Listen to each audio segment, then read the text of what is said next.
Hello guys, എന്തൊക്കെയുണ്ട് വിശേഷം? അപ്പോഴത്തേ ഞാനിപ്പോൾ ഇവിടെ മങ്കമ്പിലാണുള്ളത്. അതായത് വളരെ പ്രധാനപ്പെട്ട ഒരു ആവശ്യത്തിൻ്റെ അവകാശത്തിൻ്റെ ഭാഗമായിട്ടാണ് ഞാനടക്കമുള്ള കുട്ടനാട്ടുകാർ ഇന്ന് ഇവിടെ മങ്കമ്പിൽ ഒരുമിച്ച് കൂടിയിരിക്കുന്നത്. അതായത് എല്ലാവരും കാണാൻ ആഗ്രഹിക്കുന്ന അതിമനോഹരമായ ഒരു നാട് മാത്രമല്ല ഞങ്ങളുടെ കുട്ടനാട്. ഇവിടെ ഞങ്ങൾ അനുഭവിക്കുന്ന നിരവധി പ്രശ്നങ്ങളുണ്ട്. കുടിവെള്ളത്തിൻ്റെ പ്രശ്നം, വെള്ളപ്പൊക്കത്തിൻ്റെ പ്രശ്നം, നെല്ലിൻ്റെ പ്രശ്നം, കൃഷിയുടെ പ്രശ്നം, അങ്ങനെ നിരവധി പ്രശ്നങ്ങളുണ്ട്. ഇതെല്ലാം അധികാരികളുടെ മുന്നിൽ എത്തിക്കാമെന്ന് വിചാരിച്ച് കഴിഞ്ഞ് കഴിഞ്ഞാൽ ഞങ്ങൾക്ക് അവഗണന മാത്രമാണ്. ആരും ഇത് വില കാണുന്നില്ല. ഞങ്ങൾക്ക് വേണ്ടി ആരും സംസാരിക്കുന്നില്ല, ഞങ്ങൾക്ക് വേണ്ടി ഒന്നും ചെയ്യുന്നുമില്ല. അപ്പം ഞങ്ങളുടെ പ്രശ്നങ്ങൾ മനസ്സിലാക്കി ഞങ്ങൾക്ക് വേണ്ടി ചങ്ങനാശ്ശേരി അതിരൂപതയുടെ മെത്രാനായ മാർ തോമസ് തറയിൽ പിതാവിൻ്റെ നേതൃത്വത്തിൽ ഇവിടെ ഉപവാസ ധർണ്ണ നടക്കും. ഞങ്ങൾക്ക് വേണ്ടി ഇവിടെ ഉപവാസം നടത്തുവാണ് പിതാവ്. അപ്പം ഞങ്ങളുടെ ആവശ്യങ്ങൾ അധികാരികളുടെ മുന്നിൽ എത്തിക്കുക എന്ന ലക്ഷ്യത്തോടെയാണ് ഇത് നടത്തുന്നത്. അപ്പം അതിൻ്റെ ഭാഗമായിട്ടാണ് ഞാനടക്കമുള്ള ഓരോ കുട്ടനാട്ടുകാരും ഇവിടെ വന്നിരിക്കുന്നത്. അപ്പം ഞങ്ങളുടെ ആവശ്യങ്ങൾ ഞങ്ങൾക്ക് നേടിയെടുക്കണം. ഞങ്ങൾ ജനിച്ചു വളർന്ന നാടാണിത്. അപ്പോൾ ഞങ്ങളുടെ അവകാശമാണ് ഞങ്ങൾക്ക് ഇവിടെ ജീവിക്കുക.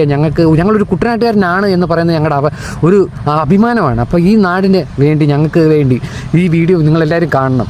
കർഷക നസ്രാണി മുന്നേറ്റത്തിന്റെ തുടർച്ചയായി കുട്ടനാടിന്റെ മുന്നേറ്റത്തിനും സാംസ്കാരികതയുടെ വീണ്ടെടുപ്പിനുമായി കുട്ടനാട് ജനതയുടെ ഐക്യദാർഢ്യം പ്രഖ്യാപിച്ചുകൊണ്ട് അഭിവന്ദ്യമാർ തോമസ് തറയിൽ മെത്രാപ്പോലിത്ത ഈ ചിങ്ങം 1 കാർഷിക ദിനത്തിൽ കുട്ടനാടിന്റെ സ്വന്തം മങ്കമ്പിൽ UDT SMIM ചങ്ങനാശ്ശേരി അതിരൂപതയുടെ KLM AKCC തുടങ്ങിയ എല്ലാ സംഘടനകളുടെയും നേതൃത്വത്തിൽ ഉപവാസ ധർണ്ണ നടത്താനായി എത്തിയിരിക്കുന്നു.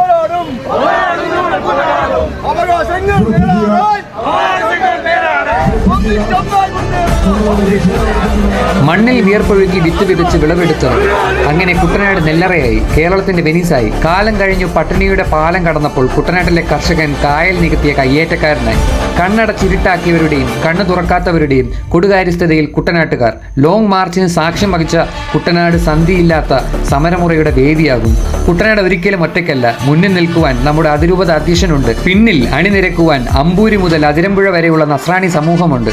അധികാരികളുടെ അന്ധത ചൂണ്ടിക്കാട്ടൂ. അതിരൂപത അധ്യക്ഷനോടൊപ്പം ചങ്ങനാശ്ശേരി അതിരൂപതയിലെ യുവജനങ്ങളും കുട്ടനാടിനായി കൈകോർക്കും. ശാസ്ത്രീയ പഠനങ്ങൾ പറഞ്ഞ പരിഹാരങ്ങൾ മുന്നിലുണ്ടെങ്കിലും കേന്ദ്രവും സംസ്ഥാനവും ഇന്നുവരെ കണ്ണടച്ചു നിന്നു. ഞങ്ങളുടെ ആവശ്യങ്ങളും അവകാശങ്ങളും വ്യക്തമാണ്. 1. മെക്കനൈസ്ഡ് ഡീവാട്ടറിംഗ് സിസ്റ്റം ഉപയോഗിച്ച് ജലനിരപ്പ് പരിധിയിൽ നിർത്തുക. 2. കനാലുകളിലെ എക്കൽ നീക്കി പൂർവ്വസ്ഥിതിയാക്കുക.